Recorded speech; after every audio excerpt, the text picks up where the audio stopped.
Just imagine this. It's a Friday afternoon. You came home from school, you load up your favorite game, and you hear this. You know you are in for a good time. Plants vs Zombies. A video game that took the world by a storm in the year 2009. It became a hit almost immediately. And to this day it remains as one of the best games of all time. But why is that?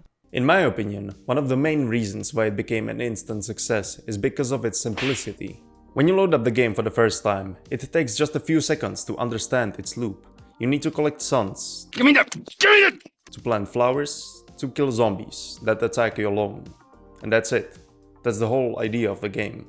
The particular plants and zombies themselves, even though there are many of them, they are also as simple to understand as possible. This guy, for example, he's a pea shooter. He shoots peas. This one is a sunflower. It generates suns. This one over here is a walnut. A literal wall. So, simplicity is the name of the game here. And it also ties to this game's soundtrack. The music is so recognizable, so memorable, so nostalgic to whole generations. All the tracks are amazing, but in this video I've decided to highlight 3 of them that showcase the best how it's possible to make music so simple, yet so great. Let's get into them. We start things off with perhaps the most iconic piece of music from this franchise, the main menu title theme called Crazy Dave. I've decided to begin with this track because I think it's the best example of how simplicity can lead to greatness. The piece is divided into 2 sections, each lasting for 16 bars, and there's a little coda at the end that lasts 8 bars. Each section is based on one motif that repeats throughout. The first part, and I'm not joking right now, literally only consists of 4 notes. You cannot get more basic than that. The melodic line relies solely on these 4 notes. The accompaniment does almost as well, with a very few exceptions here and there. But other than that, this whole section only uses the notes G, B flat, D and a C sharp. The C sharp is the most interesting one here. The rest of the notes, meaning G, B flat and a D, they form a chord of a G minor. When you put the note of a C sharp on top of it, you realize that it is very dissonant. This creates tension and interest in the harmony that would otherwise be pretty boring. It is the reason why the music can get away with repeating the same chord for 16 bars. The second part is much more action-packed. The melody is much more interesting with these quarter notes in a downward motion, followed by a leap upwards. Also, the harmony gets a lot richer.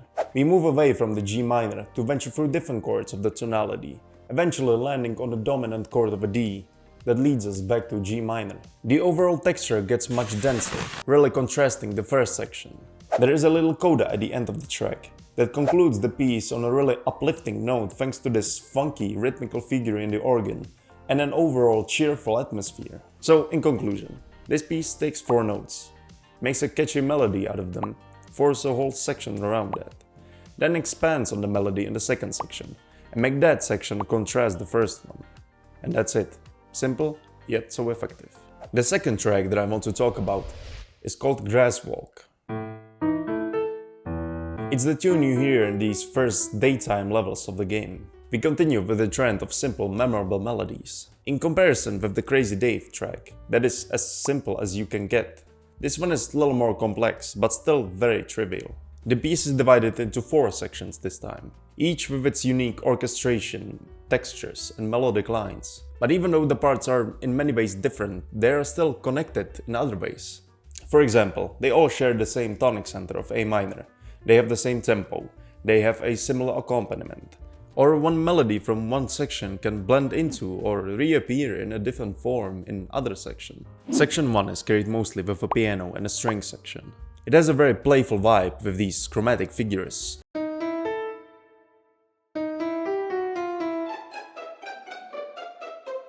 And a walking bass.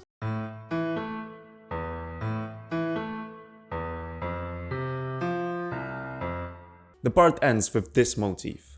Remember it, because it's gonna come back later. It's also played by an oboe, which is the main instrument in the second section. That's the exact blending that I was talking about, a way to transition these 2 sections. The second part contains arguably the most memorable melody of this piece. It's a dotted quarter note followed by 5 eighth notes that just outlines the chord of a minor. There is also a counter melody in a piano that is just an exact copy of this chromatic figure from the first section, just stretched out rhythmically into 3 bars. That's just another way to connect the 2 sections. The third part is driven by this pizzicato figure in the viola accompaniment. The main melody now lies very low in pitch in the violoncello, and it's the motif previously heard from an oboe at the end of the first section. Now it is expanded upon, go in different directions. As this section progresses, it layers some additional melodic interest on top of it. Firstly in violins, then in oboe. All this build-up of tension resolves at the same time as the fourth and the last section begins. It releases all the energy with these piano arpeggios in downward motion, going between the chords of A minor and D minor. But similarly to the third section, we eventually start layering different lines on top of it. The rising bass line comes first, followed by a melodic line in an oboe that just goes through the notes of A minor.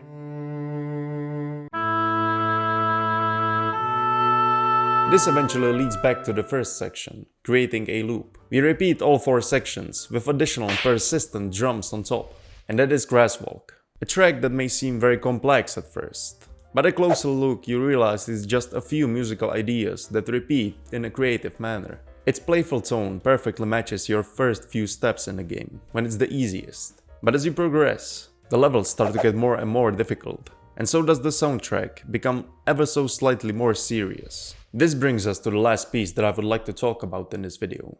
It's called Watery Graves. This track accompanies the third level of your game. You have successfully withstanded the hordes of zombies in the second level that was set in nighttime, and you relieve at the sight of daylight again. But what is that? Suddenly there is a pool in the middle of your lawn. This phenomenon is nicely represented in the music. Take a listen. The echo on the last note of a piano, combined with the quiet, repeated, slightly distorted tones of the harp, induces an image of being submerged underwater.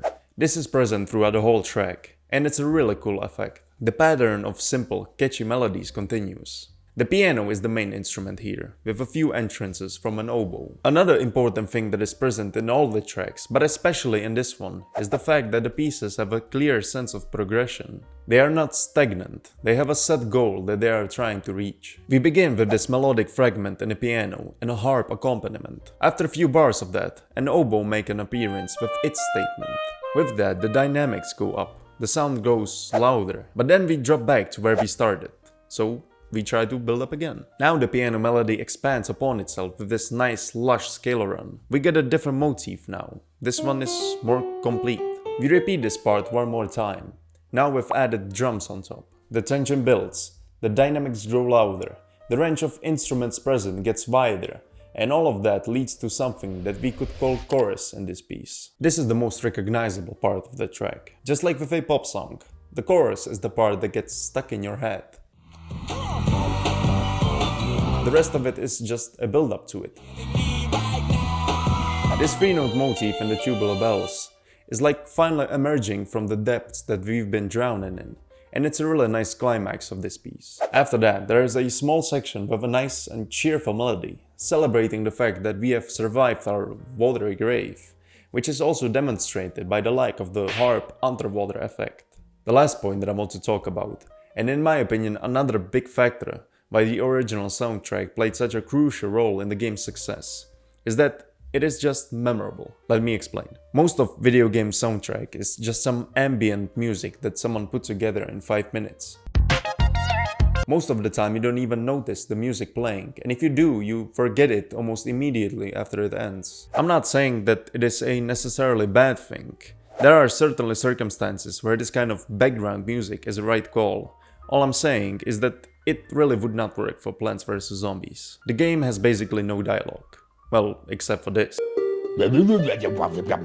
Which I'm not really sure if you can even call it a dialogue. So apart from the sound effects that the zombies and plants make, The soundtrack is really the only audio you can actually hear in the game. So this background music would actually come to the foreground. And if this were to happen, you would soon realize that the music is pretty boring, and you would really quickly lose interest. Thankfully, the developers and the composer of the soundtrack, a lovely lady called Laura Shigihara, they realized this, and instead crafted a masterpiece containing loads of memorable melodies, tunes, and unforgettable passages. This soundtrack remains to this day as one of the most iconic pieces of art in video games field, even though the Plants vs Zombies franchise is going pretty downhill in recent times.